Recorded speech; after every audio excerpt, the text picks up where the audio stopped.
มาสัมพุทธัสสะนะโมตัสสะภะคะวะโตอะระหะโตสัมมาสัมพุทธัสสะนะโมตัสสะภะคะวะโตอะระหะโตสัมมาสัมพุทธัสสะมังคลังอุตตมังเสถังอิโตปรังสักจังธัมโมโสตโพติติขอนอบน้อมแด่องค์สมเด็จพระศาสดาพระสัมมาสัมพุทธเจ้าผู้เป็นบรมครูของเทวดาและมนุษย์ทั้งหลายแม้นบรินิพพานนานแล้วพระองค์นั้นดวงแห่งข้าพเจ้าขอนอบน้อมแด่พระธรรมขอนอบน้อมแด่พระอริยสงฆ์ผู้ทรงศีลทั้งหลายขอกราบถวายความเคารพแด่พระมหาเถรานุเถระเพื่อนสาธมิกทุกรูปด้วยความเคารพอย่างสูงยิ่งเจริญธรรมน้องสมณเณรเจริญพรสิริสวัสดิ์พิพัฒนามงคลขอความผาสุขความหอมเย็นความสดชื่นแจ่มใสแห่งจิตแห่งใจแห่งศีลแห่งธรรมจงบังเกิดมีเจริญในคมจารีในคมจารีนีอุบาสกอุบาสิกาผู้บวชขาวห่มขาวทั้งหลายโดยทั่วกันทุกท่านทุกคนโอกาสนี้ เอาโอกาสต่อไปอาตมาภาพจะได้แสดงพระสัทธรรมเทศนา อันเป็นหลักธรรมคำสอนของพระชินวรศาสดาพระสัมมาสัมพุทธเจ้าเพื่อสดับสติปัญญาของพวกเราท่านทั้งหลายสืบต่อไปตามสมควรแก่โอกาสและเวลาอันจะเพิ่งมีอยากขอให้พวกเราท่านทั้งหลายจงได้ตั้งใจใส่ใจสดับมาฟังเพื่อจะได้นำไปเป็นข้อคิดในการปฏิบัติกิจชีวิตประจำวันเพื่อให้เกิดประโยชน์แก่ตนเองแก่ครอบครัวแก่งานสร้างแก่ประเทศชาติแก่พุทธศาสนาสืบต่อไปในโอกาสนี้เอาวางมือลงก็ได้นั่งฟังด้วยความเคารพธรรมเทศนาอันอาตมาจะได้นำมาแสดงที่มากล่าวก็จะได้เอาในเรื่องมงคลสุขพ่อทั้งมงคลเฮาก็สินึกเห็นภาพเพราะเฮาก็เคยทำมาโดยเฉพาะพระสงฆ์ถ้าเป็นงานนั้นก็ต้องสวดปริตะมงคลนั่นแหละฝ่ายโยมกับพ่อฮู้โดยส่วนมากก็คือผู้เฒ่าน่ะผู้หนุ่มก็บ่เคยฮู้ดอกผู้เฒ่าเจ้าพิธีรีตองต่างๆคือกันเกือบจะว่าเบิดประเทศเฮ็ดงานขึ้นบ้านใหม่ขึ้นเรือนใหม่สูตรปริตะมงคลเฮ็ดพามงคลพามงคลหั่นก็ตั้งบอนก็เอาถ้วยใส่ชีถ้วย น้ำใส่แล้วก็มีอันหยังกะละมังตัวนึงอยู่กลางหั่นนะขันเนาะขันน้ำเอาสารพัดใส่ในหั่นนะบ่จักใบย่อใบคูนใบส้มปล่อยใบค้ำใบยักเนียงและในหั่นขี้เหม็นขึ้นเต็มเบิดนะพวกเฮาก็สมมุติเอิ้นกันว่าพามงคลแม่นอยู่บ่ที่เว้ามาเคยถามอยู่บ่ว่ามงคลคือหยังเป็นหยังจึงต้องสุดปริตะมงคลสุดปริตะมงคลเพื่อหยังและจะสุดโดยวิธีใดนะให้บ่มาลงสู่วิธีอีกบัดอันนี้คือหลักการเป็นสากลเลยแหละเป็นสากลเลยทุกเรื่องชี้คำถามนี่ให้เอาไปใส่แล้วก็ให้ตอบให้ชัดเจนอันนี้เฮาบ่ได้ฮู้เฮ็ดหยังก็ยังบ่ฮู้ในสิ่งที่ตัวเองทำมันบ่ชัดเจนเพราะว่าไปไกลเมแต่คู่ปึกซำใดแล้วลูกศิษย์มันสิซำใดล่ะบัดมันก็เข้าใจผิดนำกันเบิดนั่นแหละขออภัยเด้อผู้ใดเป็นครู บ่ได้ว่าใส่นี่ว่าใส่ไม้ค่อยต้องให้เข้าใจให้มันชัดเจนถ้าจังสิบ่สอนผิดอันนี้ก็สอนก็บ่ได้สนดอกครูก็ได้ใครอยากเรียนก็เรียนบ่อยากเรียนก็อย่าบัดสิเซ็งก็เอาเงินมาไปเขียนให้ลดคะแนนนะ เย้าคันไปเฮียนหมอมันสิบ่ปานโรงฆ่าสัตว์เพิ่นบอกคันเฮ็ดนั่นแหละคือความบ่องตื่นของเฮามันบ่มีความรู้ความสามารถจ้างเอาซ้ำบางเทื่อก็ได้ใบประกาศอีหยังก็ได้มันบ่ได้รู้หั่นนะเข้าใจบ่ย้อนหยังย้อนกิเลสมันพาไปเข้าใจนั่นเป็นไปจังซั่นเข้าใจมันบ่มีจรรยาบรรณของความเป็นครูหมอก็บ่มีความจรรยาบรรณของความเป็นหมอมันเป็นจังซั่นมีตัวอย่างถ้าสิเว้าให้ฟังมันยาวเลยหมอก็มีหมอตัวอย่างแต่ข้างพุทธกาลดังหมอชีวกโกมลพัสต์เห็นบ่เป็นหมอต้นฉบับเลยแหละเห็นบ่หั่นน่ะครูก็เช่นกันมันเป็นตัวอย่างที่ดีอันนี้เฮาโอ้ยครูก็เป็นตัวอย่างที่บ่ดีให้ลูกศิษย์ก็เป็นเท่านั้นแหละครูขี้โกงลูกศิษย์ก็ขี้โกงหมอขี้โกง มันก็ตามกันไปเบิดเลยแหละครับนะคือสอนกันผิดเพราะเฮาบ่ได้เข้าใจอย่างชัดเจนมงคลคือหยังเรียกว่าปริตะมงคลเฮาเข้าใจเนาะความอุดมบัดนะ ความอุดมความมั่งมีความคำความคุณหั่นน่ะว่ากันไปน่ะเรียกว่าคำเป็นสิริมงคลเนาะให้เนาะพวกศิริวัตรเพิ่นมักดอกเฮ็ดผ้ามงคลมาแต่งแล้วเอาเสือกผูกมาต้องแนงเอาก็ได้มียินหอนหูเขาก็สิสร้างก็เป็นกระบุงโดยค่อยก็ยาแล้วเขาก็บ่ได้ว่าให้ผู้ใดเฮ็ดด้วยความบ่ฮู้เต็มไปด้วยความบ่ฮู้เลยเฮ็ดแล้วล่ะก็ไหว้พระสมาทานศีลจบจากหันกลาบธนาพระปริตาในบาทในวิปติปติงพาหายาสัพพสัมปติสิทธิยาสัพพทุกขาสัพพปยาสัพพโลกาวินาศยาปริตังพุทธมังคลังสักจังอระตนังกโรมะนาวอย่าคู่กับเตยโศกและบรรณโมตัสสะมะกะมะตนะหะโตธรรมะธัมมุตะเอาธรรมะสวรรณกโลยัมบะนันตะใส่กันแล้วไม่ออกกับนบมือจ่อก่อไต่เทียนพอสวดจบแล้วก็เอาบาทเนี่ยเอาน้ำไปหดแล้วบาทจ้าถูกเพิ่นว่าเนี่ยคู่กับหดผู้นึงก็โจมขันน้ำไปเอาสีน้ำอันนี้เพิ่นว่าแล้วแม่น้ำคงคาไหลมาจากปักมัวอุสุภระตกะไหลมาจากปักมาอาสนัยบ่ได้บกเป็นหาดบ่ได้ขาดเป็นลังขับปากกำลังก็ยังเต็มอยู่คือเก่าเพิ่นว่าสีน้ำอันนี้เลยแม่น้ำซักชิดตดไม่ห่างให้ได้พวกกับแม่น้ำอันนี้บัดโหดคนตาบอดให้ตาดีกับแม่น้ำอันนี้บัดเบิ่งปู่พดตาลิ้วขางนึงบาดมันสิไหลมาแต่ใสน้ำเจ้าของแต่งมาให้ยาคู่กับตัวตื่มอีกบาดเนี่ยเปียกๆในขน้อยเพิ่นว่าสิรูปใส่หัวน่ะบางคนกินพร้อม โอ้ยตายแล้วบาดเนี่ยโง่กันเข้าไปติ๊กเลยบาดทั้งผู้ฮดทั้งผู้ถือฮด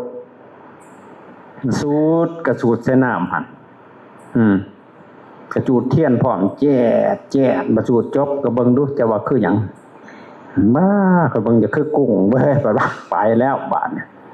ผู้นึงเพิ่นก็เบิ่งโอ้มันคือนกได้ป่ะบ่จักมันสิคือหยังลอยตากันลอยแนวเนาะได้ก็ไปซื้อเลขและบานบัดถึกนั่นคิวเทเดอาจารย์ผู้นี้ปัดไหวได้บัดผู้นี้ก็แห้งสูตรคักเอาคักๆได้ปัดว่าก่อนสิสูตรก็สำเรื่องเบิ่งเงินได้เงินสิหลายๆก็สูตรวันไฟไหม้กุดบาดนี่ไปแล้วบาดนี่ไปแล้วธรรมะคำสอนอีหยังสิมาสูตรใส่น้ำคำสอนน่ะที่มันสูตรนั่นเฮามาสูตรใส่น้ำมันแม่นอยู่คันว่ามันสูตรใส่น้ำมันดีนั่นคือบ่ขึ้นไปสูตรอยู่อันยอดแม่น้ำของพุ่นโลดเอาเทียนเบิดน้ำมนต์นี่เบิดเมืองนี่ไปเผาล้นมาแต่พุ่นเลยเนาะคู่เบิดประเทศในสูตรเสียขอสะดอน้ำให้มันเบิดบาทเดียวเลยกุ้งหอยปูปลาเปิดกอกได้ให้มันดีโลดอันนั้นมันดีแท้นะเอาบักมือล้านโลดบักใหญ่ๆโลดนะเมืองสองคอนก็ฟาดใส่แทงน้ำประปาโลดเปิดกอกได้มาให้มันดีเบิดเลยเห็นบ่มันโดดไปกันใหญ่แต่บัดในคำอาราธนานิมนต์หั่นเด้ซะนะวิปติปติงพหายะสัพพสัมปติสิยาสัพพทุกขาสัพพพยาสัพพโรคาวินาศยะปริตังพุทธมังคลังก็อัญเชิญเอาอำนาจของพระปริตะมงคลมาขจัดปัดเป่าสัพพทุกข์สัพพพยาสัพพโรคา ให้มันพินาศหายไปจากจิตจากใจนะอันบ่สูญอันนั้นบ่สิมาเฮ็ดให้ทุกข์ในใจหายความทุกข์น่ะมันมีเหตุมีผลของมันอยู่อย่างเช่นผัวไปมีเมียน้อยก็ทุกข์นี่แท้ตายเขาวัดในบัดคันบ่มีแล้วมันก็เป็นไปหาทางออกก็บ่ดีเขาได้ก็ไปหาหม่องทางออกยังฮู้ว่าตัวเติมอีกบาดนี่เจ้ามีเกาะหันข้อนี้ต้องทำบุญได้ต้องสร้างอันนี้เพิ่นว่าเห็นบ่ไปกันใหญ่เลยสุคนสุตัวกันบาดจริงๆนะเขาวัดนะมันถูกแล้วพอเขาไปหาหนทางออกเฮาควรจะให้ธรรมะเขาชี้แจงแสดงไขให้เขาฟังตะกี้มีโยมผู้หนึ่งเขาเบิดไปติดคุก10 ปลายปีเพิ่นไปขายเครื่องปลอดภาษีผัวทั้งนี้กับเมียถ่า2 คนลูกพ่อเมียหลวงกลับมาบาดนี่กลับมาหาเมียใหญ่ด้วยทรัพย์มันอยู่ในหันทุกสิ่งทุกอย่างเมียใหญ่ก็ให้เมียใหญ่ก็หูเนาะพอหูเจ็บหัวเพิ่นน่ะเจ็บจิบ่ยาบ่เศร้าบาดนี่บ่เจ็บแนวใดเนาะเมีย3ม่ามแตกแล้วก็สิหัวเลยแม่นตัวแล้วถอยรถหน้าถอยหลังขึ้นมาเทียนคาว่าพุ่นไปยังเนาะโอ้ยังมาสูดรถน้ำนี่แล้วขนาดเป็นหยังจังอยู่นี่แหละพ่อเพิ่นเนี่ยเป็นจังได๋ก็เลยเจ้าของหูแล้วมันเจ็บหัวเพิ่นน่ะปวดหัวคิดจักเมื่อยมันมีเหตุมีปัจจัยใดมันจังปวดหัวนี่นะพิษศีลเนี่ยมันก็ปวดหัวได้นี่นะก็ได้เทศน์ให้ฟังเรื่องนี้แหละบ่มีเงินมีคำบ่มีเงินคือมันมีรถงามแต่ว่าจังได๋มีรถตะคัน2 คัน3 คันมีเมียจักคนบาดเดียวเบิ่งหน้ากันเลยได้บาดนี่3นั้นแหละมันปวดหัวน้ำต้นนั้นแล้วก็เลยว่าบาดนี่เทศน์ให้ฟังแล้วเมียก็จักหยางเลยแล้วตอนนั้นก็เทศน์ไปเทศน์มาสว่างเว้ยถอกทิ่มเบิดน้ำน่ะเมื่อเคลียร์กันอยู่เศร้ารถปวดหัวน่ะเมียซี่ให้คันสิอยู่นำข่อยคือจบกัน2 คนน่ะคันสั่นแหละเจ้าเลือกเอารถนะขีดเส้นตายให้เลยนะยังเลือกบ่ได้คอเวลาห้วยมันเวลาจักปีแล้วก็ติดคุกมันจักปีแล้วนะแล้วก็แน่นอนคือกันเด้ก็เลยจักเมื่อนำกันลองจักอยู่จังได๋ก็บ่ฮู้แหละแน่เห็นบ่ข่อยบ่ได้สูตรแล้วก็สูตรเข้าสมองพุ่นให้มันเข้าใจนั่นนี่แหละความทุกข์มันสิดับไปได้จังได๋มันก็ต้องอาศัยความเข้าใจที่ถูกต้องเข้าใจบ่มันจังสิคลี่คลายปัญหาซุมนั้นได้เข้าใจบ่ทุกข์เพราะหยังเพราะอวิชชาตัณหาอุปาทานนะก็จะชี้แจงให้ชัดเจนบ่แม่นสูตรแล้วมันสิเศร้าได้มันก็ระงับชั่วคราวนี่แล้วคือกันกับไปเตะต่อตีลังกาทวนเด็กน้อยให้คุบหนูบักลาคุบหนูมันก็เศร้ามันว่ามันคุบหนูอีกดิเห็นบ่จักนำก็เจ็บอีกมันก็ไข้ขึ้นมาแก่บ่ถึงจุดนะพวกเฮาเข้าใจผิดเลยความเข้าใจที่ถูกต้องจักสิมักขจัดปัดเป่าความทุกข์ทั้งกายมันก็เพียงบรรเทาแต่ทุกข์ทั้งใจมันเฮ็ดให้หายขาดได้ความเข้าใจผิดกันก็เป็นทุกข์ต่อมาสัพพพยาแปลว่าหยังแปลภัยกลัวคนผิดศีลน่ะกลัวได้พระพุทธเจ้าลองเบิ่งขอเพียงน่ะต้องไปนอกใจเมียเบิ่งบัดนี้เมียเพิ่นว่าเฮ้ยข่อยฝันตื่นยุบแล้วยันฝันเห็นเพิ่นได้บาดนี่เพราะหยังเพิ่นผิดเด้แม่นแต่ว่ามีความผิดแล้วมันสิย้านคนน่ะมีความกลัวพระนี่คือกันแล้วนี่ข่อยบ่ได้ย้านนี่หยังข่อยบ่ย้านนั่นเลยจักสิย้านหยังอันนี้บ่ไปเห็นบอกคนไปเห็นเจ้าเห็นนายนมนทางขาสั่นจอกเพิ่นรถเพิ่นบ่มีหนังสือเพิ่นมีความผิดเด้มันก็บ่นั่งนานอกย่านนะบ่อยากให้มันถามน้ำหนายแล้วนะเพิ่นมีหนังสือเพิ่นว่ากวดอยู่บอกเพิ่นไว้เด้เว้าใส่เขามันบ่มีความผิดมันละสบายในจิตนี่เข้าใจบ่มันบ่ย่านคนมีความผิดนะย่านเข้าใจมันกลัวพยะแปลวไผย่านไผไปสอบไปโกงมากะย่านบัดยันมันมาฮอดหั่นเด้เข้าใจบ่นั่นเฮาสิไปสู้ให้มันเศร้าเซิ้นอีกเฮาต้องมาความเข้าใจให้มันถูกต้องเป็นผู้มีศีลบ่กลัวหยังเลยแหละสัพพะโรคาวินาศยะ อาศัยอำนาจพระปริตาเนี่ยมากำจัดปัดเป่าโรคาคือพยาธินะเฮาเดินพยาธิในกายของเฮานี่นะจริงๆแล้วโรคะนี่แบบเสียบแทงหมายถึงสภาพจิตใจใดจิตใจมันเป็นโรคเข้าใจบ่โรคของใจคือหยังโลภะโทสะโมหะนี่มันเสียบแทงเฮาหินอยู่ในใจนะเข้าใจบ่ความโลภความโกรธความหลงหั่นน่ะสิสูดแล้วสิมันดับซะบ่มันเชิญอีกมันก็บ่ดับดอกเฮ็ดแบบงมง่ายหรือแบบงงเข้าเอาไปสิว่าเป่าแห้งโพดแบบสลัดหน่อยๆหั่นแหละเนาะคันว่าโง่ก็สิเครียดมันเป็นซั่นเพราะฉะนั้นเฮาต้องทำความเข้าใจให้มันถูกต้องบทสวดต่างๆที่พระเพิ่นเอามาร้อยเรียงกันเข้ามันเป็นคำสอนเด้อเฮาไปสู่เทนามันก็สิเกิดประโยชน์หยังล่ะควรจะเอามาแปลให้ฟังจังสิเข้าใจบ้านเฮามักสูตรราชตวาจุลตวามนุสตวาอมนุสตวาอคีตวาอุตกะตวาปิสจะตวาคานุปะตวากันดกะตวาไปคันว่าเป็นภาษาบ้านเฮาไพ่อันเกิดจากราชไพ่ก็ดีราชตวาหมายถึงราชไพ่คือหยังพิษต่อพระราชามากษัตริย์โทษนักมินเบื้องสูงเขาก็ยังว่าเด้มินประมาทเจ้ามินเบื้องสูงขาตัดหัวถิ่มเก่าโยโคตรพุ่นระวังไว้เห็นนะโจรตัวไพ่อันเกิดจากโจรก็ดีตะกี้มันไม่โจรหลายคนบ้านคนห่างๆเขาเอิ้นบักโจร500พุ่นน่ะมันสิ500แต่โจร2บักนึงมันเฮ็ดในบ้านเมืองเดือดร้อนเป็น500เด้เข้าใจบ่ซุมื้อนี้โจรซุมนั้นบ่ปานใดดอกโจรอยู่ในเฮือนหั่นผัวหั่นเป็นโจรเมียเป็นโจรลูกเป็นโจรหั่นปุ่นทั้งเวทกลางคืนโจรน้อยๆอยู่ในถุงเสือก็มีโจร iPhone โจร Apple โจร Samsung ขออภัยมูลค่าของทานบ่พอโทรหาเบอร์นี้สอดีมันก็ว่าหั่นเด้กรุณาเติมเงินด้วยมันว่าโจรนึงอีกตัวน่ะแม่ใหญ่กับพี่บ่าเคลียร์อยู่บัดคืนจนตาตุบเห็นบ่โจรพุ่นทั้งกลางเว้นกลางคืนผัวเป็นโจรรหัสยังมันก็ฮู้เมียเป็นโจรลูกเป็นโจรรหัสยังฮู้เบิดมาก็บ่เฮาโจรซุมมื้อนี้นั่นมันหนักกว่าโจรนอกบ้านเด้แม่นแต่ว่าเฮาสิไปสู้ได้หยังล่ะบาดคันเข้าใจเด้เข้าใจคำสอนนะนำเอาไปปฏิบัติเลยเด้อัคคีตัวไฟอันเกิดจากไฟไหม้ก็ดีอุทกะตัวไฟอันเกิดจากน้ำท่วมก็ดีไฟใหม่มันบ่เท่าใดดอกว่าขออนุญาตมันเหี่ยวใช่มันก็ยังหมอดได้เนี่ยไฟยาเสพติดนั้นให้การพนันเห็นเบิ่งเนี่ยมันตีกันจักสิตายสิยังอยู่เบิดบ้านเบิดเมืองนั่งสมาธิอยู่กับพบพาเรื่องอยากปิ่วผู้บางคนมันอยากย้อนแต่ผู้บ่จักผู้มาบวชใหม่ๆเนาะจีวรบินพุ่น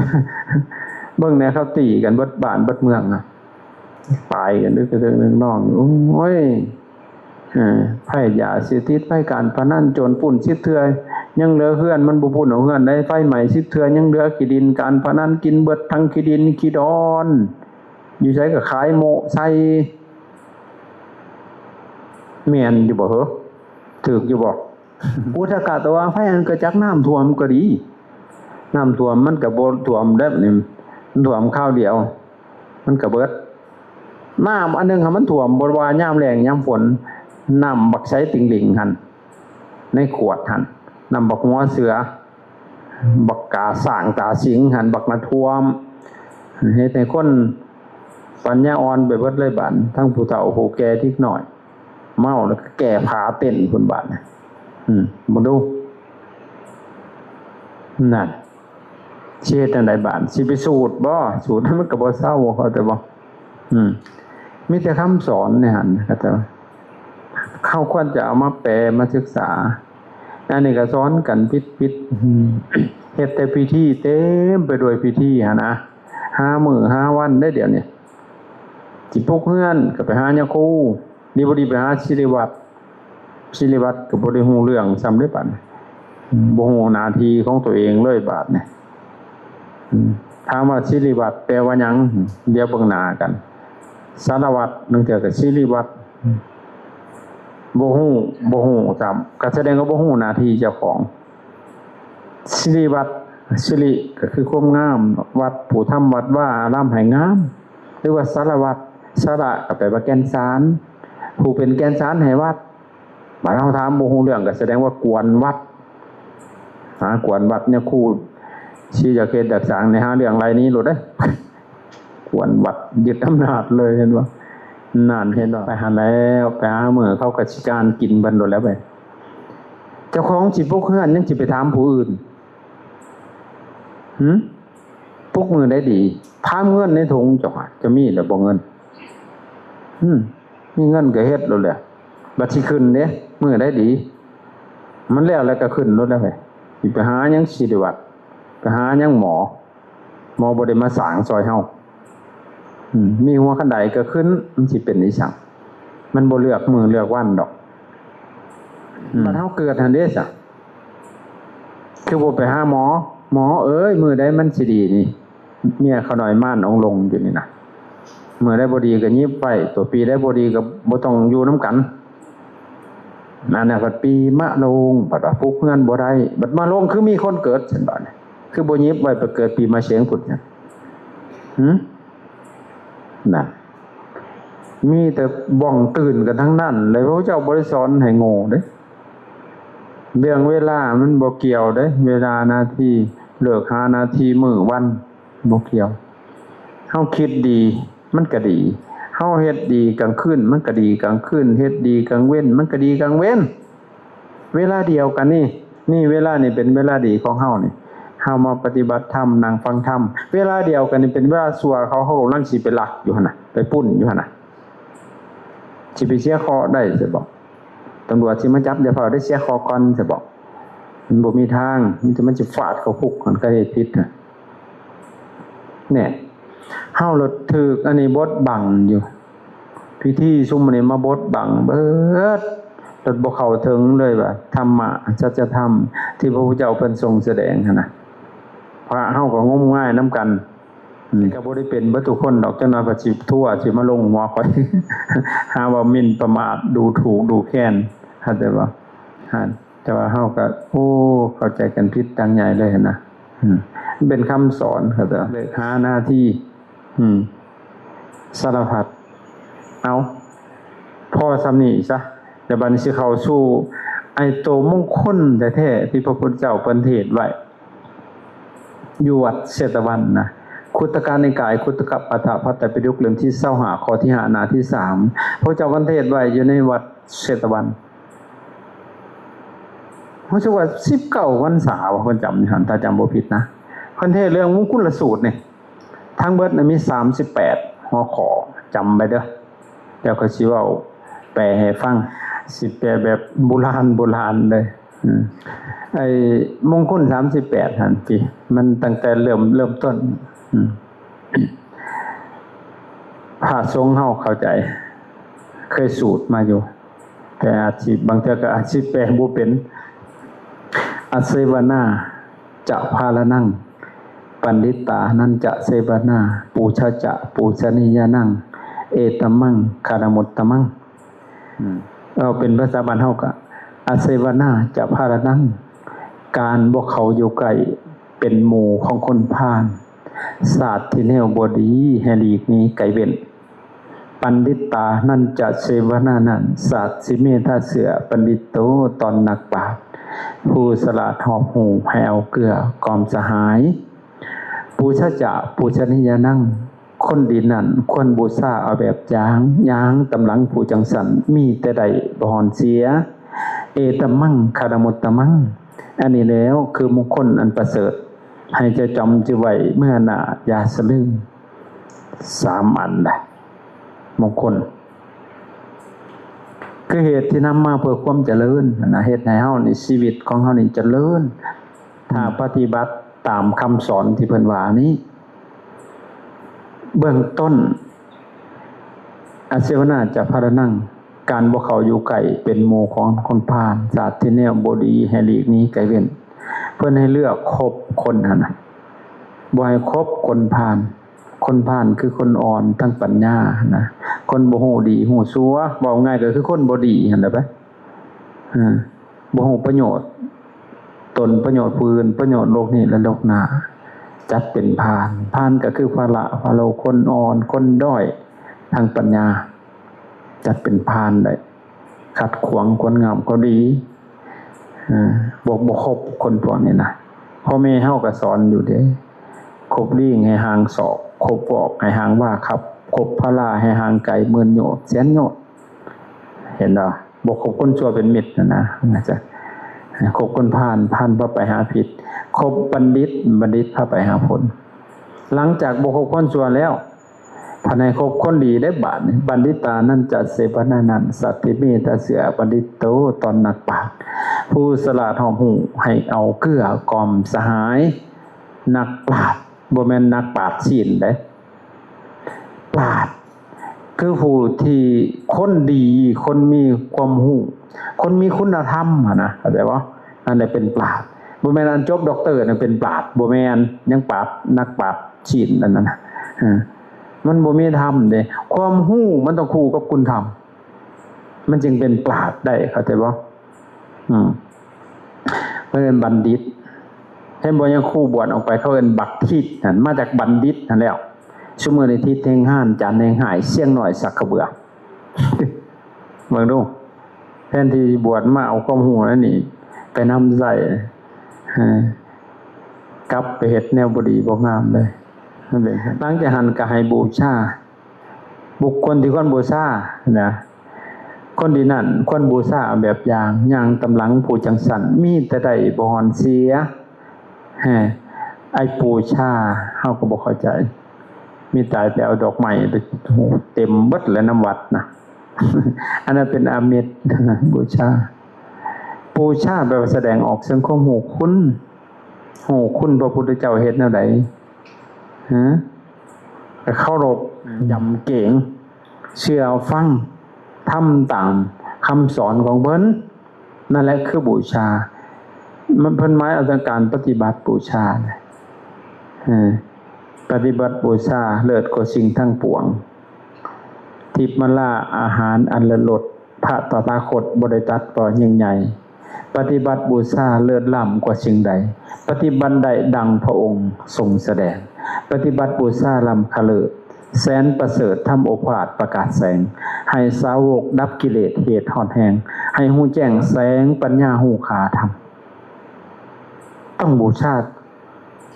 มอบกายถวายชีวิตขี้ตัวว่าซื่อเมื่อแล้วเพิ่นยังไปเฮ็ดแนวบ่ดีอยู่คิดบ่ดีว่าบ่ดีทำบ่ดีหั่นน่ะสิมอบกายตายอย่างนั้นเปลี่ยนใหม่อาจจะเห็นล่ะมอบกายถวายชีวิตต่อพระพุทธต่อพระธรรมต่อพระสงฆ์ผู้ใดมาแล้วกันยังหายพระสงฆ์ด่าหอนหัวพระสงฆ์ก็ยังมีดูเอาบูชาคือหูคุณบูชาพ่อแม่ก็หูคุณเด้ปฏิรูปประเทศสวาโสอยู่ในเขตประเทศที่สมบูรณ์ทั้งบุคคลสิ่งของล้วนแต่แนวดีพร้อม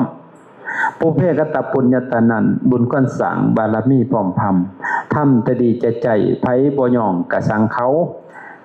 เลือกที่อยู่อยู่นะเลือกสถานที่ปฏิรูปประเทศสวาโสคือปฏิรูปประเทศที่สมบูรณ์ประเทศที่มีพุทธศาสนาเป็นปฏิรูปประเทศอะไรประเทศที่เหมาะสมน่าอยู่เป็นปฏิรูปประเทศได้ประเทศสมควรนะที่มีพุทธศาสนาปฏิรูปประเทศสวาโสอยู่ในเขตประเทศที่สมบูรณ์ถ้าลองไปอยู่แม่ประเทศอิหร่านสิได้นั่งสมาธิแนวนี้บ่มีแต่อัน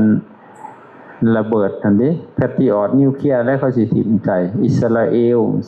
ยูเครนแต่สิไปอยู่แต่แม่มันบ่เป็นปฏิรูปประเทศอันนั้นครับเด้อประเทศมีพุทธศาสนาปฏิรูปประเทศสวาโสอยู่ในเขตประเทศที่สมบูรณ์ทั้งบุคคลสิ่งของล้วนแต่แนวดีพร้อมปุเพกตปุญญตานันบุญก้อนสร้างบารมีพร้อมพำทำตดีใจไผบ่ย่องกะสังเขาอัตตสัมมาปณิทิจะตั้งตนไว้มันเที่ยงในความดีบ่มีบะใจเอ็นเอียงวันไว้ไปทั้งหายคนสิติทั้งขายทั้งเมืองกะบ่เงียงมีแต่ตั้งทิ้งไว้บ่ไล่ถิ่มส่วนดีเฮ็ดดีแล้วไผสิยันกะตามสร้างทำดีแล้วยันหย่อกะสังเขาฟังลักหมันลมสิติสักหอยหาตดสะเหงอแงนหน้าส่องเบิ่งลม ฟ้องกับฟ้องไปถอนฟ้องตีไต่ตะฟังข่อยสินั่งอยู่นี่งั้นน่ะสองเบิ่งฟ้องอันนี้คันสิเฮ็ดความดีเพิ่นเขาสิบ่ว่าบ่แม่นอยู่บ่ใหญ่บ่มีมันบ่คือบ้านคือเมืองเพิ่นเพิ่นว่าอันจะคือแท้ๆอันนี้มันบ่ได้เป็นตะสิแตกค่ะขอเอาไปว่าว่าคำหยาบเนาะในบุญมีในบุญบ่มีคันสิเฮ็ดแนวดีว่าอยากคือหมู่มันสิบ่คือบ้านเขามนต์พระก็จะได้9องค์อุ้ยเนาะมันเงินคือบ่เอา9 บาทได้บาทคือเอาหลายแต่เท่าใดก็บ่พอมันบ่มีจำกัดดอกพระพุทธเจ้าบ่ได้บอกดอกต้องเก้านะเก้าหน้าเก้าหลังเพิ่นว่า9 9เพิ่นว่าบ่อนาถบิณฑิกาสีนางวิสาขามนต์เทื่อละ500พุ่นเพราะแต่เฮาพอเลี้ยงไหวจริงๆแล้วมันก็บ่ได้เปลืองดอกจะมนต์9องค์พาเพิ่นไป15องค์มันก็บ่ได้เปลืองกันปานใดดอกมันแฮงก็ได้บุญหลายเป็นมหาสงฆ์เทื่อองค์นึงบ่เต็มบาทได้สบาทสมมุติ9องค์ก็เหลือ8องค์ครึ่งเลยแม่นตัวเห็นบ่มันบ่ได้ยากปานนั้นแต่ว่าพวกเฮามันติดเข้าใจบ่ย้อนความเข้าใจที่ผิดเข้าใจบ่ในพิธีรีตองว่าซั่นยามแต่เขาเว้าคันเฮ็ดหยังก็ได้ยามไทบ้านเว้ายานบ่คือไทบ้านซั่นเด้ก็ได้ทิ่มส่วนดีสักบาทนี่ไปแ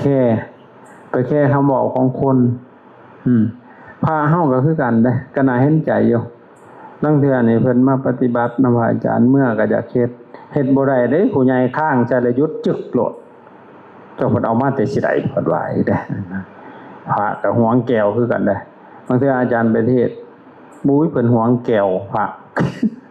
ย่านไปงำเพิ่นแท้โอ้ยเฮาสิไปเอาเนาะพอแล้วหั่นน่ะมีแต่สิให้มีแต่สิเกื้อกูลนั่นแหละครับเด้อ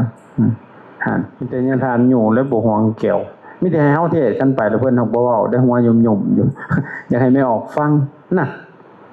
เห็นส่วนหลายนี่โหจักหวงแก้วพระก็ดีนะสงสัยบางเทื่อเฮาย่านเฮาไปเปิดโป่งบ่ย่านไม่ออกหูสิน่าอายบ่จักไปตัวเขามาหลายอันเด็ดๆที่จริงแล้วแห่งก็ดีตัวมีครูบาอาจารย์เพิ่นมาสอนเขาจังสิได้เข้าใจบางเทื่อเฮาฮู้อยู่แต่เฮาก็เว้าบ่ได้ก็มีได้เฮาบ่มีวาทะปฏิภาณเฮาบ่ได้สั่งสมมาเฮาฮู้บางเทื่อเฮาก็จักเว้า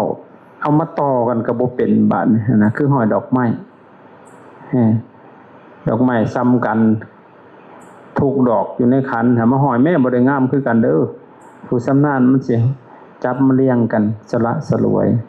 มันเป็นจังซั่นแต่ว่าฮู้อยู่แต่เฮาซื้อออกไปบ่ได้เสียมาเว้ามาติดมาต่อกันนั่นมันบ่ได้เสียในคนเข้าใจมันบ่ได้ครับแต่ว่าเฮาบ่มีวาทะปานนั้นวาทะปฏิภาณก็เลยมันบ่ได้ไอ้บุพเพกตปุญญาตาอัตตสัมมาปณิทิจะตั้งตนไว้มันเที่ยงในความดีบ่มีใจเอียงวันไว้ไปทั้งหายคนสิที่ทั้งกายทั้งเมืองก็บ่เงียงมีแต่ตั้งเที่ยงไว้บ่ไล่ทิ่มส่วนดีพระหูสัจจันจะ10ปัญจเวริโยจะสุสิกิโตสุภาชิตาพระหูสัจจันจะนั้นได้เรียนธรรมมาหลายได้สดับรับฟังใส่ใจอยู่เรื่อยๆเป็นมงคลพระหูสัจจะแปลว่าสดับรับฟังได้ศึกษามาหลายนะเป็นมงคลได้เฮาฮู้หอบด้านเด้เนาะสามารถเฮ็ดให้เฮาเลี้ยงชีวิตได้เฮ็ดให้ชีวิตเจริญได้บ่ว่าทางโลกหรือก็ทางธรรมถ้าเป็นผู้มีความรู้นะถ้าเป็นพระเป็นเณรในพุทธศาสนาเฮาก็หอบรู้ในหลักธรรมคำสอน10ปัญจพร้อมมีศิลปศาสตร์มีวิชาชีพครบถ้วนสำนาญพร้อมสุภาพ10ปัญจคือมีศิลปะวิทยานี่คือในวัดนี่เด้อาจารย์บ่ได้จ้างฮอดสร้างนี่ยักษ์คู่เด้ให้บ่เฮ็ดเฮือนครัวหั่นยักษ์คู่นี่เด้ยักษ์คู่กึ่มสาบแล้วโบกปูนเฮ็ดหลังคาพร้อมผู้บ่ได้ก็ไปเฮ็ดแนวอื่นเป็นช่างสมปูนได้ผู้กูบ่ค้ำแล้วก็ถนัดได้สมปูนแล้วละมักงานลุยๆเห็นบ่คือบ่แดงจังซี่ได้มันออกได้แต่ละองค์มันสิได้คนละอย่างละอย่างเขาเจ้าเห็นบ่กุฏิอยู่หั่น หลังหันก็นี่แหละพวกครูบกึมครูบาไส้พากันเฮ็ดหันผู้อื่นได้ก็เฮ็ดซอยตัวเขาเฮ็ดได้ก็เทได้มัดเล็กมัดหยังอาจารย์ได้บ่ได้เฮ็ดหยังก็ชี้ซื่อคือคนบ่เต็มบาทเนี่ยย่างไปเลาะเบิ่งเขาซื่อๆดอกมันก็แล้วได้ล่ะเนี่ยนอนโน่นต่างนี่เบิดนี่ศาลานี่เป็นหลังนี่เขาก็บ่ได้จ้างบางคนก็ซิกไปก็ไปต่อยอดอีกหลานอาตมามันซิกไปมันฝีมือมันเลยเฮ็ดได้เบิดทุกอย่างครบวงจรมาอยู่ทมิตรน่ะบ่เป็นหยังพ่อแม่ก็บ่ให้เฮ็ดอิหยังค่อนข้างสิคุณหนูแน่หั่นแหละคือว่าหยังเขาก็บ่เชื่อเขาหายมึงหาละนี้หั่นเฮ็ดหยังเป็นว่าซั่นเด้บัดมันมาอยู่นำอาตมาเลยถามมึงสิเอาทรัพย์ภายในหรือสิเอาทรัพย์ภายนอกทรัพย์ภายนอกมันคือหยังมันวะนี่แหละเงินค้ำหยังนี่แหละมึงบ่ต้องบวชกันมึงก็มึงก็หาเอาก็เลยว่าคันทรัพย์ภายในเด้ซะวิชาความรู้กูมีให้เอาภายในมันว่าปูกะโลก็จับมือใส่เฮ็ดนั่นเฮ็ดนี่เป็นเบิดครบวงจรเลยมันแล้วก็ซิกไปเป็นพวกเขาก็เห็นบ่แต่หาเงินสามารถซื้อดินซื้อร้อนซื้อรถซื้อหลังได้รับเมางานได้เลยนั่นแหละ10ปัญจพรหมมีศิลปศาสตร์มีวิชาชีพครบถ้วนสำนันพร้อมสุภาพเพิ่นบ่อีเป็นหน่อยตะกี้ก็ไปเป็นลูกจ้างเขาไปเฮ็ดแนวกินบัดนี้เฮ้ยมาเป็นเชฟอยู่วัดมึงคักบ่บัดนี่มันก็ได้ใช้เลยเด้เขาแต่บอกคันมันจ้างเงินเดือน 30,000 บาทบ่เอาก็ได้เด้นั่นคือข่อยนี่แล้วเฮ็ดกินนี่เป็นแต่ต้มไข่กับไข่ต้มจะปิ้งกับจี้เท่านั้นแหละข่อยแนวถนัดบ่เป็นเว้ยคือข่อยสิบวชมาหลายๆศาสตร์แต่มันมีแต่นบกินหั่นน่ะมันเลยเฮ็ดกินบ่เป็นยอมเลยเฮาตีกินเป็นได้ถ้ามันกินบ่ได้ก็บ่กินต้องเลือกกินตัวมันพอดีกับเจ้าของหั่นเด้แต่ว่าอาจารย์เป็นคนบ่ได้ยากเด้เรื่องการอยู่การกินบ่เอามาข้อยก็นั่งกินน้ำกันกินบ่ได้ข้อยก็บ่กินคันตัวใดกินได้ข้อยก็กินบ่แม่นว่าสิยากคือคนอื่นได้อาจารย์นี่บางคนโอ้โหเป็นตาสิเลี้ยงยากโอ้ยง่ายโพดมันหมู่หันต่างหากได้สิเลี้ยงยากอยู่นำคนเห็นบ่วินัยโยจะสุขสิกโตนั่นเพิ่นบอกว่าวินัยดีได้ฝึกฝนอบรมระเบียบงามม่อนพร้อมการมีระเบียบวินัยอันเป็นมงคลจื่อไว้เด้อนี่แหละพระเฮาจังซี่มันบ่มีวินัยบ่มีระเบียบหั่นนะมันสิเป็นมงคลได้ธรรมะมันแสดงผลบ่ได้เลยเฮาบ่มีวินัยเข้าใจบ่เด็กน้อยๆก็สร้างเขามีวินัยน่าเกรงขามเด้น่าเคารพพระคือกันเด้เพราะฉะนั้นให้มีวินัยเฮาไปสถานที่แห่งใดหั่นนะดีแท้นะสมมุติเฮาสิเข้าไปสู่สำนักนั้นเฮาไปเบิ่งกฎระเบียบเพิ่นโลดไปอ่านเบิ่งหั่นเฮาเฮ็ดตามนั้นคันบ่มีก็ถามเพิ่นอันตื่นจักโมงเนาะขน้อยไหว้พระจักโมงไปบิณฑบาตจักโมงฉันข้าวจักโมงเฮาควรถามพอสิได้ทำตัวถูกอันนี้ครับเฮาสิไปทางใดน่ะนั่นนี่เฮาเป็นผู้มีวินัยเข้าใจบ่อันนี้บ่ได้สนแล้วเพิ่นบอกก็แล้วซะบ่มีวินัยเลยมันก็บ่ได้มันบ่เจริญดอกสุภาษิตาจะญาวาจาความกันเว้าในธรรมอันล้ำค่าเป็นของฝากใจหอมฝาเอามาตอนเสนอเว้าจาเป็นภาษิตเป็นมงคลเด้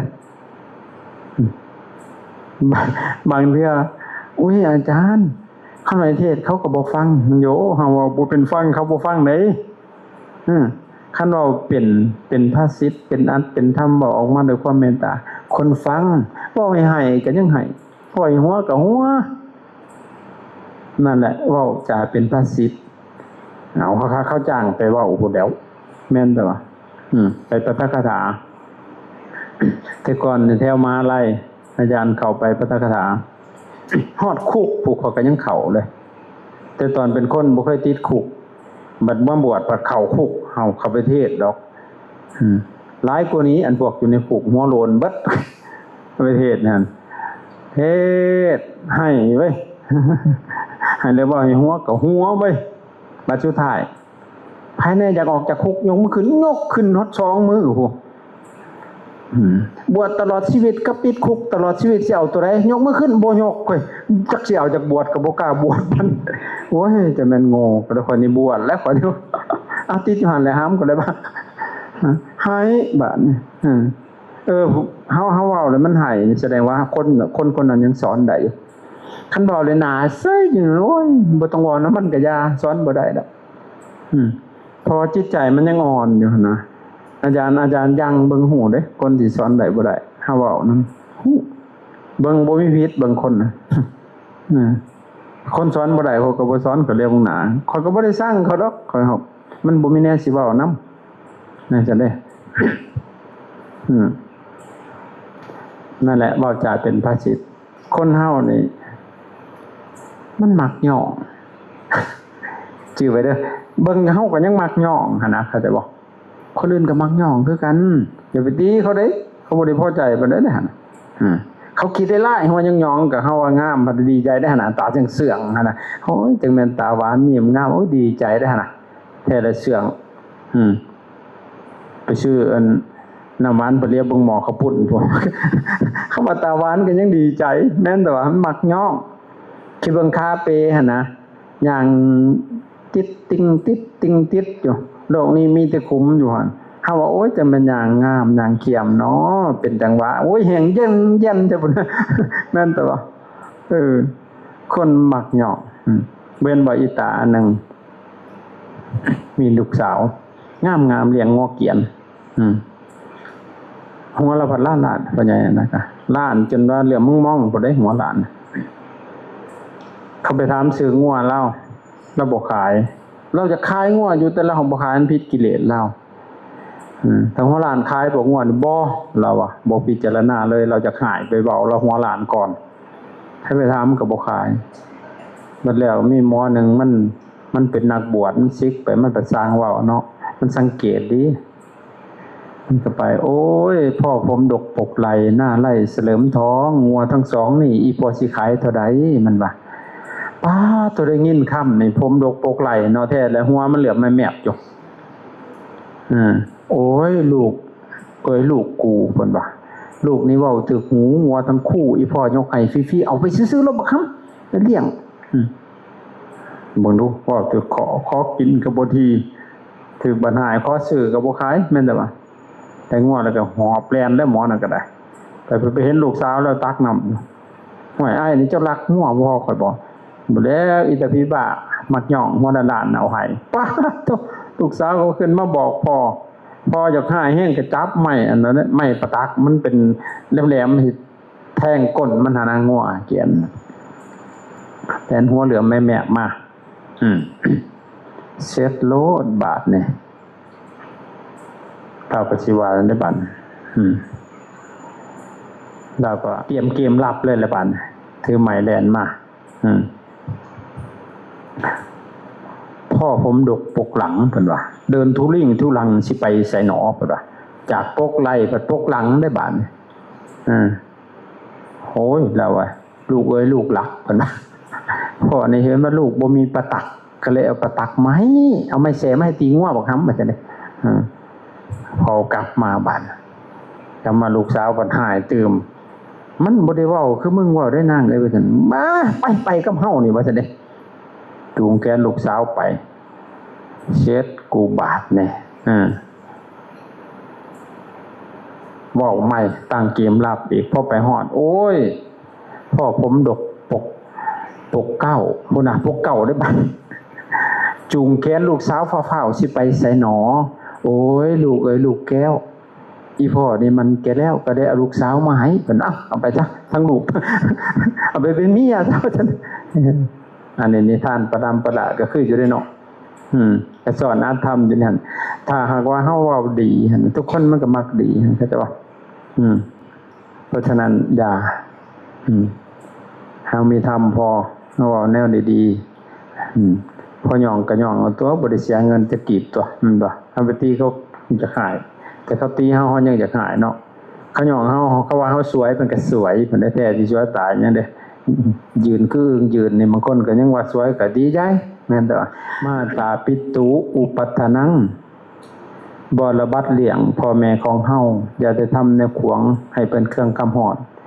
อย่าได้ว่าจะตานให้สองเขือนำตะลังบาปต่อฝ่าเว้นนั้นต่อแผ่นดินเลี้ยงพ่อเลี้ยงแม่เป็นมงคลเฮาเคยเลี้ยงอยู่บ่เลี้ยงกายด้วยข้าวน้ำโภชนาอาหารแต่เลี้ยงแนวนึงคือเลี้ยงใจยากเด้คือไงบุญมีนะบ่ถึกใจแล้วเราหายหัวได้สิเนี่ยเพราะฉะนั้นหายกะยาแล้วอาตมานี่บ่ได้เคยเถียงพ่อแม่เด้อพ่อแม่อาตมาบ่ค่อยเว้าแล้วบ่เว้าไปเบิ่งลุงไปบ้านก็ไปเห็นแม่ซื่อๆแม่เฮาบ่ได้เว้านำคันเฮาเว้านำเราก็บ่ได้ยินหูเราบ่จักได้ยินตะกี้ก็ดีอยู่ดอกพอเราแก่มาเราเป็นแต่หูเราบ่ได้ยินเฮาเว้านำนึงเราก็เว้าไปทางนึงพุ่นเฮาก็เลยบ่เว้าหยังบ่ได้เถียงเพิ่นได้เพิ่นสิเว้าถูกหรือเว้าผิดเฮาก็บ่มีสิทธิ์สิไปเถียงเพิ่นดอกเพราะเฮาน่ะเป็นลูกหนี้พ่อแม่น่ะเป็นเจ้าหนี้หลายตื้อติวโตนนี่น้ำนมเข้าปั่นเป็นเลือดในอกนี่ทรัพย์สินมรดกพังแผ่สบายผ้ากาสาฝาพรนี่น้ำนมเข้าป่อนเป็นหนี้คาแอวมีหลายเนาะให้คิดบังดูตั้งแต่ต้นแต่เข้าอีแม่ยังเป็นสาวผู้ใดเศร้าใบนมบอกว่าเสียเงินหอยบัตรพุทธตาหน่อยจับบายแม่บอกว่านมของอีแม่มีราคาเพิ่นยังให้ลูกหน่อยบายเล่นบอกว่ายังกัดเพาะฟังดูจำได้ล่ะอยู่ในท้องเพิ่นพอเชื่อสิออกลูกมากก็อยู่นี่ถือผ้าค่าท้องจักเดือนบาทเนี่ย9 เดือน10 เดือนอยู่ในท้องหนะพอเชื่อสิออกมากก็เอ็นใหญ่ขาดเป็นร้อยเอ็นหน่อยขาดเป็นพันยังบ่เจ็บเท่านั้นบัดเสียเลือดโลหิตเกือบสิเสียชีวิตแทบสิตายหลายครั้งทุกข์เท่าใดล่ะบัดบัดแล้วพอรู้ออกมาบัดยังบ่เป็นตาสะแตกโอ้ยบาปแท้ๆเด้อขนาดเถียงพ่อเถียงแม่เฮ็ดให้พ่อแม่ทุกอกทุกใจนะบาปตั้งแต่หัวสุดตีนพุ่นอย่าลืมนะเพิ่นว่าคนดีหมายเลข1คือลูกที่กตัญญูรู้คุณคนเลวหมายเลข1ก็คนที่เนรคุณนั่นแหละอกตัญญูหั่นน่ะสมมุติว่าเฮานี่เคยเว้ากระแทกแดกดันให้พ่อแม่เคยด่าพ่อด่าแม่ให้จำไว้โลดคนน่ะคือคนเลวหมายเลข1เป็นคนดีให้ไผบ่ได้ดอกคันแม่นเป็นผู้ชายก็เป็นเมียเป็นผัวที่ดีเขาบ่ได้เพราะหยังจังน้อยมันอยากหายมึงบ่แม่นอีแม่กูได้ไปได้บ่สิว่าห้วยตายแล้วเนาะแต่แม่มันยังหายหั่นเด้ซะอันนี้เฮาบ่แม่นแม่มันคิดเบิ่งก่อนสิดีให้คนอื่นได้เฮาก็ต้องดีให้พ่อให้แม่เฮาก่อนมันจึงแผ่ไปความดีตัวนั้นเข้าใจบ่ บ่เฮ็ดเห็นบ่อยู่ในท้องจนเกิดมาหั่นน่ะกินบ่เป็นกระป๋อนนอนบ่เป็นกระก้อมนอนบ่หลับก็ยามเฮาขี่ใจพระอ้อมเพิ่นยังหลังสวดสง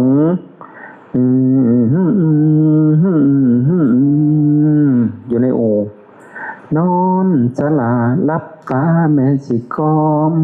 คำแพงแม่นี่เอ้ยคำแพงแม่นี่เอ้ย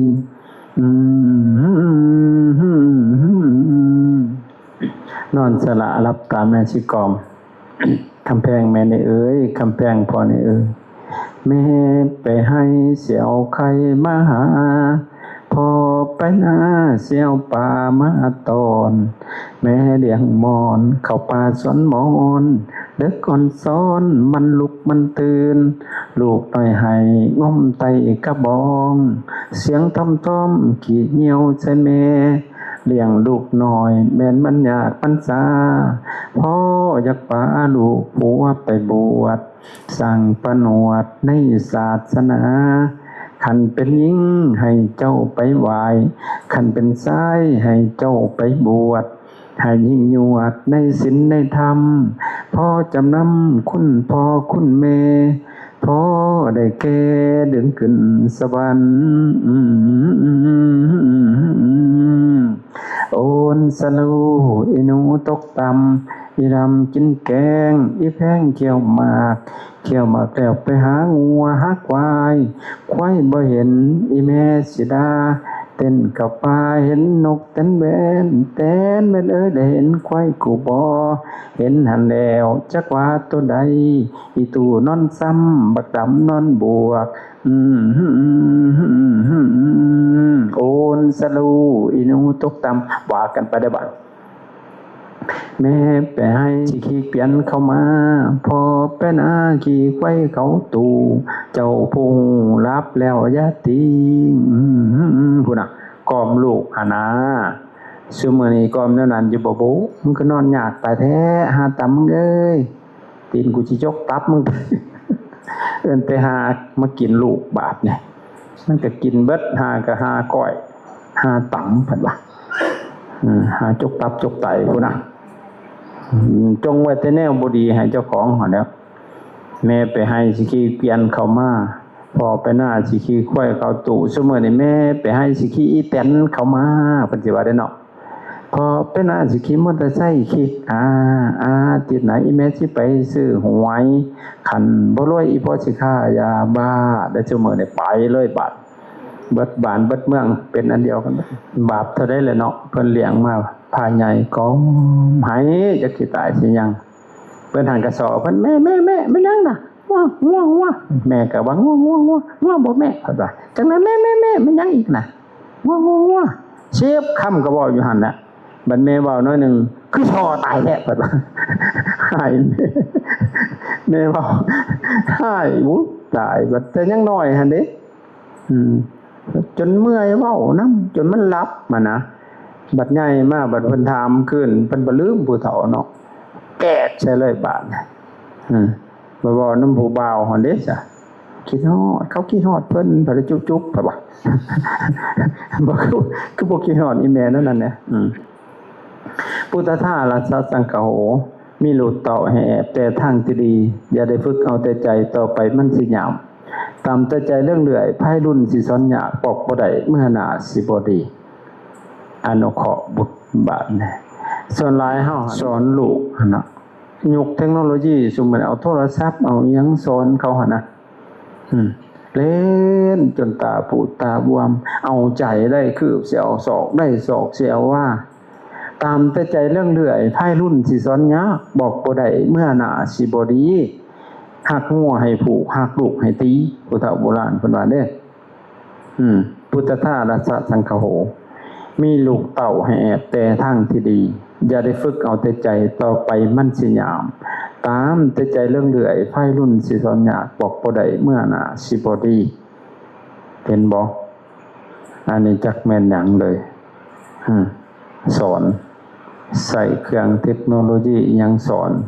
คนโบราณนั้นเขาจะเอาไปฝากท้องมันไม่ออกไปฝากอยู่วัดแต่คนสมัยนี้ไปฝากอยู่ห้องหมอแม่นบอกหมอนัดสิไปเกิดลูกพาออกมาบัดออกมาแล้วบ่ได้กินนมแม่กินนมงัวนมสัตว์นมแม่บัดไว้ให้พอบ่คือจังได๋ก็บ่ฮู้ไปเลยบัดมันเว้าคนละภาษาเลยบัดแต่ก่อนหั่นมันสิผูกพันโดยสายเลือดเพราะว่าเขาเจ้าอบรมโดยศีลโดยธรรม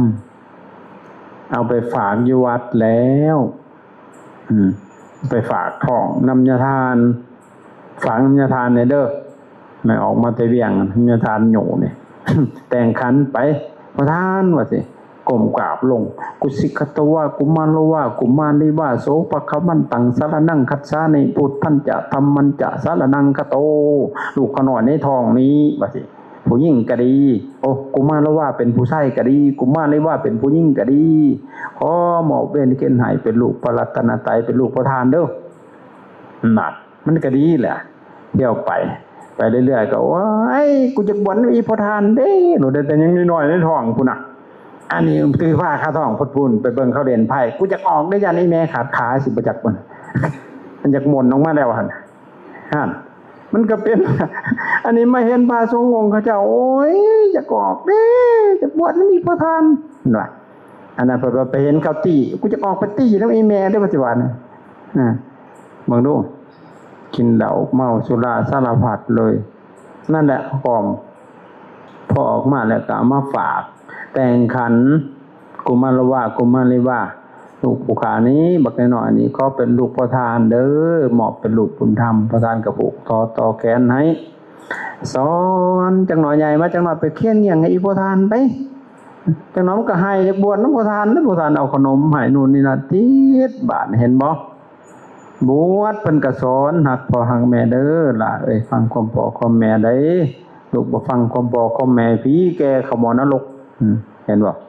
ย่านบาปอะไรบานหนักเห็นบ่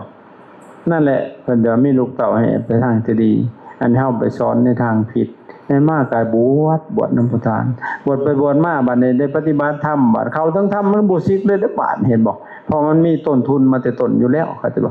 อันนี้สิให้มันบวชสิบ่แป้งลายให้มันบวชจัก7มื้อนี่นะมันสิไปเฮียนเพิ่นว่าสิไปเฮียนต่อบักบ่เป็นตาแตกคั่นพดมาแต่โสนะขน่อยเอามาฝากฝังพร้อมได้ฝากน้ำอัญญานี่ให้ย่อยอยู่นี่นะมันเป็นจังได๋เป็นคือว่าแล้วพุ่นว่าบ่ให้มันเมื่อให้มันฝากฝังพร้อมพุ่นน่ะมันเฮียนจบใจคือว่าป.2พุ่นน่ะเฮียนก็สูงแท้ๆบักเฮียนดีๆบักดีๆเนี่ยเชิญเพิ่นสิเอามาให้ข่อยเอาแต่แนวบ่เป็นแต่แตกมาผ้าเฮียนเสียมกุดเอามาให้วัดแนวเข็ดแนวขวางเอาไปวัดพุ่นเพิ่นมันสิบ่มาขวางอยู่วัดบ่ซั่นเอามาแต่แม่โอ้ลูกเขาหน่อยบางในจบปริญญาตรีอยากให้มันบวชจบแต่อัญญาเอ้ยเราก็บ่กินยาก็บ่สูบอยากให้มันบวชสืบทอดศาสนามันก็ดีแล้วคั่นน่ะบักเอามาบัดกินบ่กินแต่ยากันยุง คือจะบอกเหรอนั่น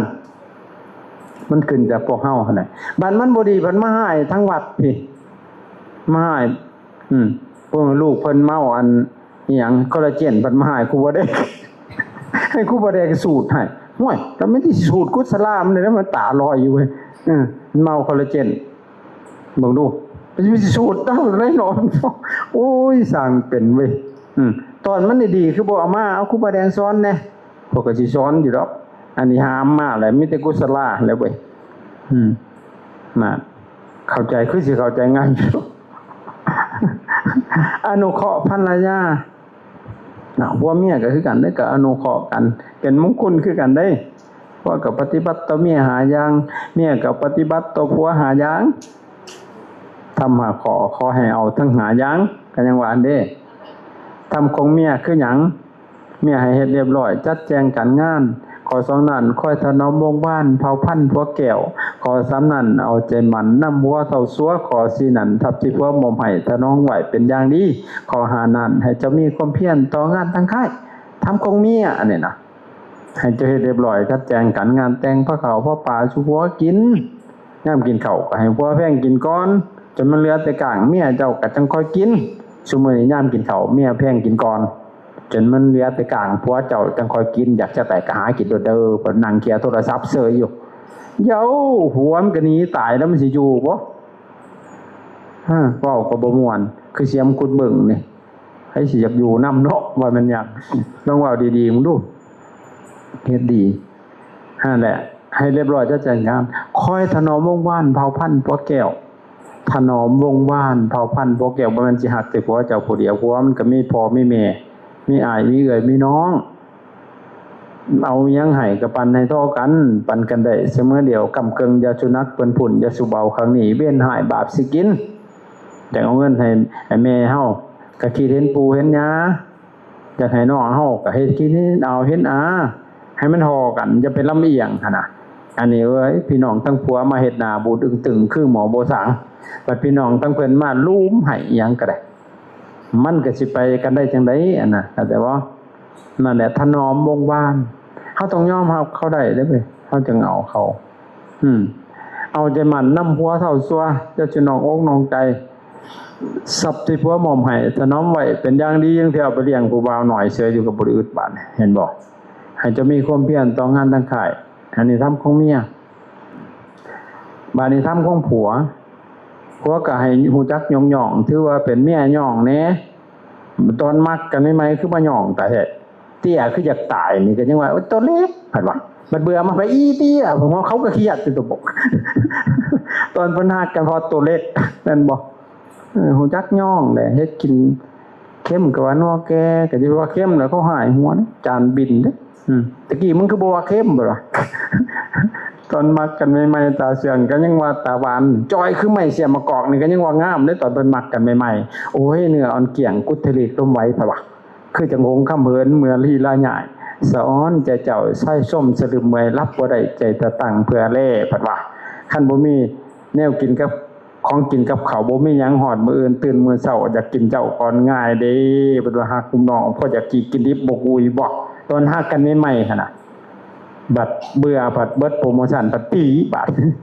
เพราะฉะนั้นให้ฮู้จักย่องๆถือว่าเป็นเมียอย่าได้ทำแนวขวางลวงใจเมียเจ้าแนวใดแนวขวางนอกใจหั่นนั่นแหละตัวนั้นแหละตัวขวางอย่าได้หาคำเว้าดูแค้นดูหมิ่นมอบความเป็นใหญ่ให้เมียเจ้าครอบครองหาของแต่งกะให้ตามใจเมียที่ซอกให้เขาแต่งแหน่อันนี้หัวย้องว่ามันแห้งลูกๆไผอันสิอยากนอนนำผู้หญิงก็ฮู้จักแต่งแน่เอาหัวอะไรจักแม่นอีหยังบาดบ่จักแต่งหัวเขาก็หนี8ทีบเลยเนาะกูว่าแม่นแห้ง แต่งก็จังสิแต่งโพดสักคิ้วริ้วตาว่ามันพี่หยักพี่คนมันก็โพดเอาไว้บางเทื่อกูสักคิ้วว่ามันปีงจ้ำหน้าผากพุ่นไผสิอยากอยู่นำฮะ จังว่าบัดสักนี่ดักยิ้มริมฝีปากพุ่นมึงดูเฮ็ดตาตัวใดสั่น4สั่น5สั่นโอ้ยตายแล้วมันงามอยู่ดอกตอนมันใหม่บัดมันเฒ่ามันสิดึงไปคือผีหลอกถ้าเบิ่งโลดฮะจะสิแปลงได้บ่บัดธรรมศาสตร์มันเข้าใจบ่ให้มันสะอาดสะอ้างหั่นนะบ่แม่นสิแต่งจนเกินงามเข้าใจบ่เห็นบ่พวกเจ้าบ่ได้แต่งพวกเจ้าใส่ชุดขาวนี่ยังงามเด้มันเป็นตาเบิ่งเลยได้หั่นน่ะอันนี้ไปแต่งเอากระดอกกระเดี่ยบาดเสริมหันเสริมนี่อยู่มีแม่ออกนึงไปซักคิ้วเบิดเงินบักหลายดาวซ้ำดอกบ่ได้จ่ายสดซ้ำบัดซ้ำมาว่าจังมันเป็นพิษเหลี่ยมมันจะซี่ขึ้นคือหนังจีนเย้าขี้ลายไปแฮงตื่มต้นเหม็นไปแต่งคิ้วขึ้นบาดนี่มาดูบางคนก็ไปลกแขวออกโอ้ยมันก็โพดเกิดนั่นน่ะให้แต่งแน่หั่นน่ะซื้อสร้อยซื้อแหวนบ่มีก็ให้แต่งหั่นน่ะคือบ้านคือเมืองเพิ่นเห็นบ่อนาคุล่าจะกำมันตาการงานของข้างอาคุณบ่แล้วทั่วของมันพอสิแล้วจะทำให้ยากมือเฮ็ดเวียกบ่ค้างคาเป็นมงคลถ้านั้นจะธรรมจะริญาจะญาตกะนั้นจะสังฆโหถ้านั้นให้จะแต่งแปลงท่านเพื่อฝึกหัดจิตใจปล่อยวางอยู่เรื่อยๆท่านนี่คือการปล่อยการว่างการสละได้บ่แม่นเพื่อสิเอาให้ทานนั่นนะก็ได้เพื่อให้เข้าใจบ่เพื่อสิฝึกความปล่อยวางเด้ถ้านั่งนั้นหาจะแต่งแปลงทานเพื่อฝึกหัดจิตใจปล่อยวางอยู่เรื่อยๆธรรมจริยานั้นเจ้าจะไล่ละเว้นของธรรมพระเจ้ากล่าวทุกคำเศร้าให้เฮียนหูเฮ็ดน้ำทุกคำเศร้าให้ตั้งอยู่ในธรรมสุดจริตเชื่อตรงสัวสีบางเมียนธรรมจริยานั้นเจ้าจะไล่ละเว้นของธรรมพระเจ้ากล่าวทุกคำเศร้าให้เฮียนหูเฮ็ดน้ำทุกคำเศร้าให้ตั้งอยู่ในธรรมสุดจริตชื่อตรงสัวสีบางเมียนนั่นดอกฝึกเฮียนหูแล้วก็เฮ็ดน้ำญาตกะนั่นจะสังโฆโหนันอย่าพากันกี่ทีพุ่นกะพี่กะน้องปองดองหักแกนถึงย่ำทุกข์ยากแกนเพี้ยนส่วนซอยกันเห็นบ่อนุเคราะห์ญาติเป็นมงคลอรติวิรติปปานันบ่มีกรรมสังกอบาปทอก่อยเพี้ยนเบ็นดิไกมัสสะปานาจะสัญญโมของเมานั้นมีโทษนักหนาสารพันบ่ฮอหันมากินสูบดมอมเขียวมันสิพาเฮาหลมตกจมเป็นถาดออกบ่ได้ตะฟ้องเฒ่าหอนมือตายอัปปมาโทจะทำเมสุตั้งใจมั่นบ่ประมาทเพ้อเล้อมีสติอยู่ผู้ยามม่อนผอมถนอมใจไว้ในข้องพุทธวาทบ่ประมาทต่อก่อยธรรมพระเจ้าสั่งสอนคาลาโวจนิวโตจะสันตุติจะกตัญญูตากาเลนะธรรมสาวนังคาลาโวนั้นให้เจ้าหูจักน้อมเข้าลบจำแย้งแสดงถึงกิริยาบอกค่าคุณความหูบุคคลผอมกิจการงานต่างๆหูจักคุณกระผอมถนอมไว้สู่ภายนี่วัตโตนั้นอย่าได้โวเสียงเลื่อนคนตั้งข่ายให้เจ้าย่อมือไหวแสดงความนอบม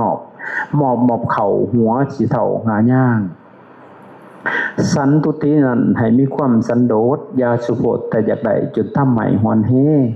จงได้พอใจพร้อมในสิ่งที่เฮามีให้มีความยินดีแต่สิ่งของที่เฮาได้มันสิพาทำให้จิตจะเฮามนซื่นชุกยินหล่ำค่ำหอนแม่นบ่มีนอกจากนี้มีคำว่ากตัญญูตาชื่อว่าความดีนั้นกตัญญูเป็นเครื่องบอกนอกจากนั้นบ่เว้าไว้ให้ชวนดีกาเลนะธรรมสาวันนั่งให้หายามฟังธรรมกุดเก่าสนิมหายใหญ่หัวใจเฮามองเสานอนว่าเฮาบ่สลาดบ่อาจสุขอยู่เรื่อยสนิมหุ่มหัวใจเอตมังคารมุตตมังอันนี้แล้วคือมงคลอันประเสริฐบ่มีผู้ใดเขาสิมาเสริมทรงให้เฮาได้ดังกล่าวขานมีแต่เขามาต่มตัวเอาเงินคนโง่พะโลหลอกพี่น้องได้กินแล้วผัดแซวนี้เขาพุนตีเป็นผู้ใดทั้งเสน่ห์ทั้งมงคลทั้งเงินข้องของเขาเลยหอบขึ้นเมื่อบาท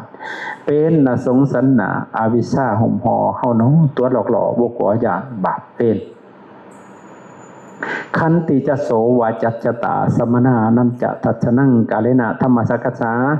ขันติจะวานันเพิ่นบอกว่าให้อดทนทั้งการงานหนักเบาแดดฝนให้ทนกันทนทั้งกายใจผอมคมเข้มแก่ดาวันและสมสิทนไว้สู่ภายโสวจัสตานันให้เป็นคนเบาง่ายยาสุเหตุหนาผู้ตึงคือหมอบ่สางสมณานั่นจะทัศนั่งการได้เห็นได้ไก่กับทานผู้ทรงศีลผู้สงบกายใจเหตุให้ห่อหายห่อนกาเลนะธรรมสากัจจานันชนทนาในเรื่องดีงามตามโอกาสเหตุให้เฮาสลัดหูในเรื่องที่เก่าใจเอตมังคารมุตตมังอันนี้แล้วคือมงคลอันประเสริฐให้เจ้าจำจิไว้เมื่อหนายาสุลืม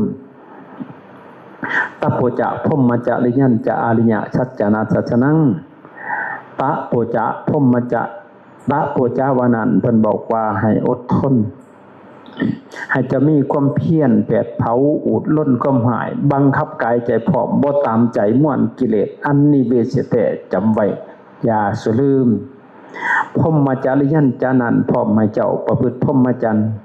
หูกุคุมทั้งกามระวางย่ามที่ควรเว้นทำตนให้เป็นคนผู้ประเสริฐ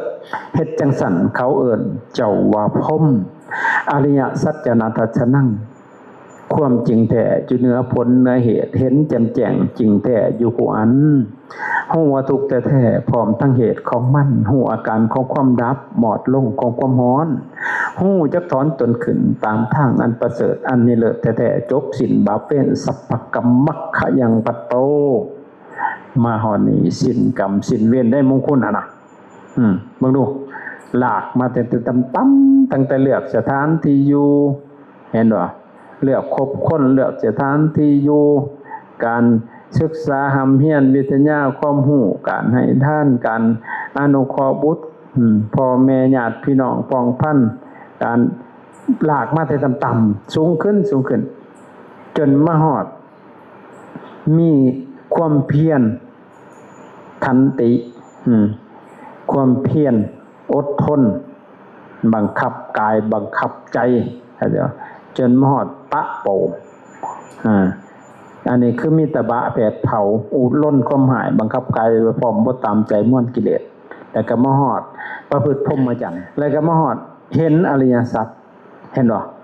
นี่พุทธศาสนาเนี่ยสอนให้คนไปถึงความพ้นทุกข์ผู้ใดบ่แม่นสอนสำบ่ให้ทานสำบ่เฮอกันอันนี้มันยังอยู่ในโลกธรรมอยู่โลกธรรมทั้ง8โลกเพิ่นได้โลกิยธรรมเขาจะบอกธรรมอันโลกเขาจะบอกจนมาหอดเห็นอะไรอย่างจัดนี่แหละพระพุทธเจ้าสอนถ้าเขาถามว่าพระพุทธเจ้าสอนอย่างให้ตอบเขาให้เป็นจริงๆแล้วพระสอนในหูตัวนี้ได้อริยสัจไปได้ปุเปจหังภิกขเวตระหิจะทุกขันปัญญัติเปเมทุกขสัจจนิโรธังเพิ่นสอนอดีตที่ผ่านมาก็ดีปัจจุบันก็ดีอนาคตต่อไปก็ดีผู้เจ้าทั้งหลายเพิ่นสอนตั้งแต่เรื่องของความทุกข์เหตุให้เกิดทุกข์ความดับทุกข์และหนทางออกจากทุกข์เพิ่นเห็นอริยสัจก็คือว่าความจริงอันประเสริฐ4อย่างคือหยัง1เห็นทุกข์เป็นว่าทุกข์สมุทัยนิโรธมรรคเห็นทุกข์แล้วก็เห็นเหตุของความทุกข์เห็นความทุกข์ดับก็ได้รับทุกข์นะแล้วก็เห็นหนทางออกจากทุกข์ ก็คืออริยมรรคนั่นแหละเพิ่นจะฮู้ว่าทุกข์แท้ๆพร้อมทั้งเหตุของมันเฮาน่ะบ่ฮู้เหตุเดี๋ยวนี้เฮาฮู้แต่ว่าทุกข์นั่นน่ะเพราะหยังเฮาบ่ได้ปริญญาเฮาบ่ได้กำหนดฮู้ทุกข์มันไปไสเหตุของทุกข์คือหยังนี่แหละฮู้ว่าทุกข์แท้ๆพร้อมทั้งเหตุของมันเหตุของทุกข์ก็คืออวิชชาคือความบ่ฮู้แล้วเกิดตัณหาอุปทานตัณหาคือความอยากให้มันเป็นดังอยากมันบ่เป็นดังอยากก็ทุกข์แต่อุปทานจิตน่ะไปยึดมั่นถือมั่นนั่นแหละนี่แหละฮู้ว่าทุกข์แท้ๆพร้อมทั้งเหตุของมันฮู้อาการของความดับหมดลงของความร้อน